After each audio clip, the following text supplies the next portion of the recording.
welcome back.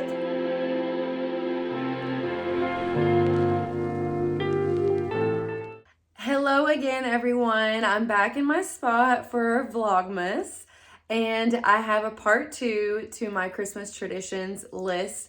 I realized after I filmed that I had so many that I didn't include, so I wanted to do a part 2 because it's enough to make a whole other video. So I hope you enjoyed the things that I mentioned in part 1, and then I hope you enjoy the things that I'm going to mention today in part 2.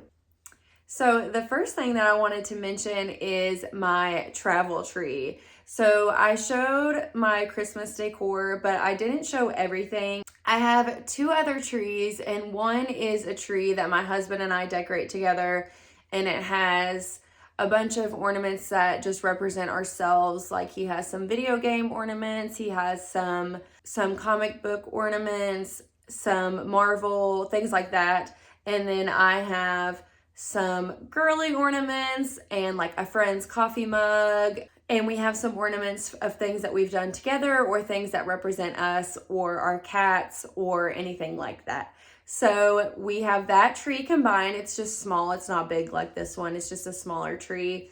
And we have that we decorate. And then I have another tree in our bedroom that is small. I'll add a little video of it. And this is something that I have done for a few years on my own, and now I include my husband in it as well. So it is my travel tree. It has ornaments from places that I've traveled, and it makes going to find ornaments at new places so much fun. So like a couple years ago, I went to Colorado for the first time and looked for an ornament there. And I've gone to New York a few times and gotten ornaments there. My husband and I have one from the Dominican Republic.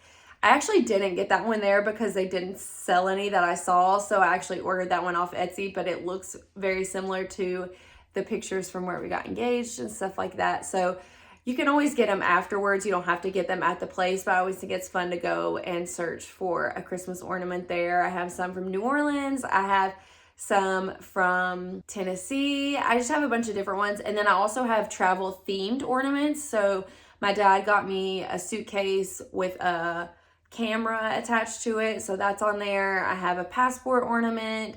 My mom's gotten me an Italy ornament. I have an Eiffel Tower ornament and things like that. So it's travel themed, and then it also has ornaments from places that I've traveled. And that's something fun every year to get the ornaments out and remember where you got them.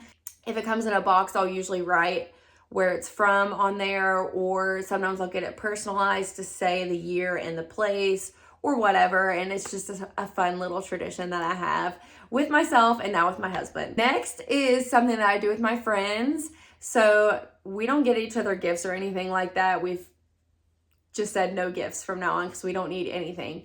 But 2 of my best friends and I get together and we call it Christmas Adam because we get together the day before Christmas Eve.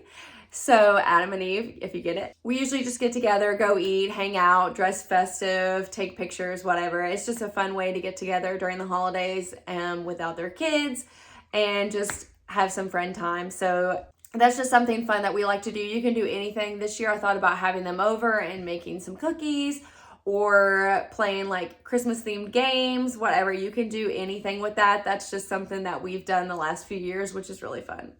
Next, this is a big one, but giving back in some way is so important. If you have the resources to do so, it's so nice to give back. You can do this in so many ways. The Y that I work at puts gift tags on a Christmas tree of kids that need certain things. So you just pick like women's small socks or girls size 10 coat or boys medium shorts.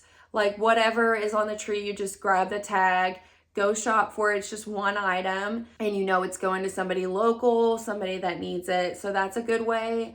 Another way is Samaritan's Purse does shoe boxes. If you've never heard of those, you just go to a place that is giving out shoe boxes. You can get them already made, or you can just use an old shoe box from a pair of shoes and you just stuff it with toiletries, socks, some toys.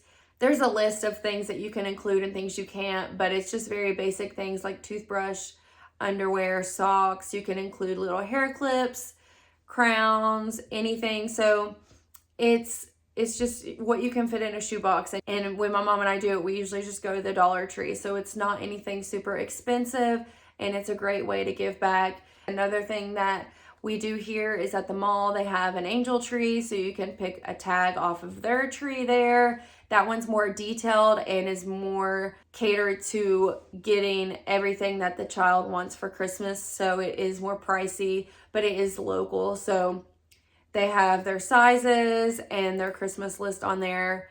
So that could be some expensive things and it could be some basic things, but it is a little bit more pricey if you're not wanting to do that. Or if you are wanting to do something more pricey, it's a great way to sponsor a child around the holidays and give them a good Christmas. So that's a great way to give back. And then one other idea, my grandma used to always do this for us, and my mom has started doing it, which is super sweet. But you can give a gift in somebody's honor. So on Samaritan's Purse, which is the organization that does the shoeboxes, you can give a gift in somebody's honor. So my grandma used to do like blankets or food for people that are hungry, or special things for babies, special things for kids. You can pick on there what you want to give, and then you can say it's in somebody's honor. You can do it in honor of yourself, whatever, but she would always put it in a card and give it to us, and it was just really sweet that she was donating in our honor. And that's another great way to give, and it's also a good gift if you're wanting to not do gifts for people, but you still want to do something, you could donate in their honor, which is really cool. Speaking of my Christmas book, this idea came from the Christmas book that I'm reading. I thought it was a super cool idea. The girl in my book is super into Christmas, so when she takes her Christmas decorations down at the end of the year, she writes herself a letter talking about that Christmas. So you could sit down, write yourself a little letter talking about all the things you got to do that year, or what stood out to you, what was special, what was hard, maybe just things you want to tell yourself the next year, whatever. And then when she takes her decorations out the following year to put them up, she reads the letter to herself. So I thought that was a super cool idea. I've never heard of anything like that. It may be too emotional for me because I'm not good at writing things to myself, and I'm not good at journaling and things like that. And I feel like I would get sad reading it almost, or probably sad writing it too. So that may be a little too emotional for me just because I don't want to make myself sad. But I think that's a super cool idea, and I think it's a great way to reflect on everything that you did that season. And then the next year, I think it's a cool way to see what all you got to do the year before. So I really like that idea. We'll see if I do it or not, but it may give you the inspiration to do something similar. So I thought that was so cute. Another thing my family and I do every year, we always get together on my mom's side of the family after Christmas. It's usually the day after or closer to New Year's. And we do a lot of things on her side of the family that are tradition. But one of the major things that we do is make a birthday cake for Jesus. And I actually saw this in another video. A girl mentioned it, and I was like, I need to talk about that because we do it every single year. I've done it since I was little. And it's just a cute way to celebrate the true meaning of Christmas, which is Jesus's birth. So we just make a small, basic 9x13 cake, and we all sing happy birthday, and somebody blows out the candles, and it's fun for the kids, and it's just a fun way to reflect on what Christmas is all about. You can make the cake from scratch. That could be a fun tradition. You could write on it, decorate it. Ours is just very simple, but it does always say happy birthday Jesus, and we actually found happy birthday Jesus plates and napkins last year from Hobby Lobby. So that was cute too. It might have been the year before last, but either way, we still have some left over. So we have themed plates and napkins to go with that now. So that's cute. And again, it's just a fun little tradition that we have on my mom's side of the family before we do all the Christmas festivities. We always have way too many desserts too. So if you want to just do it on like a pumpkin pie or something that you already have, that would probably be better because we're always stuck with so many desserts, because we already have so many things, and then we make a birthday cake on top of it. But you know, whatever you want to do, make it your own. But that's something we do every year, which is fun. Okay, two last things. One is a Christmas Eve dinner. We did it at my Meemaw's house for my whole life, and it always made Christmas Eve so special. I've always loved Christmas Eve almost more than Christmas Day, just because we had so many traditions, and it was just a special time, and it was right before Christmas, and it was exciting. And so we always had a dinner at her house, and since this is our first year in our house and my grandma passed away this year, we are going to have it at my house this year. So it's bittersweet, and it'll be fun to host it, but it is sad because it'll be our first year. It's actually not our first year not going over there, because she was in a nursing home last year, but is our first official year without her. So that is sad, but it'll be a nice way to honor her and to have the dinner at our new house. So that is exciting, but bittersweet. We don't make a specific meal. She always made something, but I don't know what we're going to make this year, but we always have apple cider and desserts, and she always played a fun game like a Christmas word search or a Christmas word game, and that always made it fun. And we used to watch the Santa tracker on the news, and we just did a lot of things there that made it special. So you can do anything to make it special. You can play games, you can watch a movie, you can bake something, you can all bring a dish and have like a potluck, or you can have like a hot cocoa bar. There's so many things you can do for that. You can make a specific dish every year. You can make a specific dessert every year. There's so many things you can do for that, but ours is just very simple, but it is a tradition that we do to have a Christmas Eve dinner every year. And then my aunt and uncle call afterwards before we go to bed to say that they heard Santa on the roof, even though I'm 30 years old. And it's just so cute and so fun every year, and we just love it. Now, the last thing I want to talk about is not specifically a Christmas tradition. It could be a Christmas tradition depending on whenever you want to do it. There's no rules to any of these things. But this one is something I started this year that I'm going to do on New Year's Eve.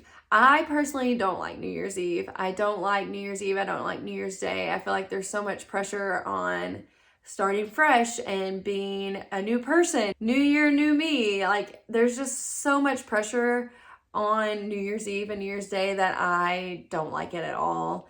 It's just kind of a depressing holiday for me. So one thing I wanted to do this year to make it less sad, less depressing, is I started writing memories down in a mason jar. So I just put some paper beside of it and a pen, and whenever we would do something not necessarily significant, just something that I wanted to remember later on, I would write it down and put it in the jar. So I have a jar full of little notes that I want us to get out and read on New Year's Eve or New Year's Day. So I'm excited to start that this year and see how it goes, but I think it'll be super fun. It just takes me 2 seconds to write down what we did that weekend or something funny or whatever. You can put anything in there. You can put movie ticket stubs, you can put dinner receipts, you can put pictures, Polaroids, whatever, but I just did little notes with the date on them. So I'm excited to pull those out and read those as our first year married and our first year in a new home, which those two things are included in the jar. So I'm just excited to reflect and see what all we did and things that we maybe forgot about. So I hope you enjoy all these traditions. Again, there are no rules to any of them. You can take them and make them your own in any way. You can use all of them. You don't have to use any of them.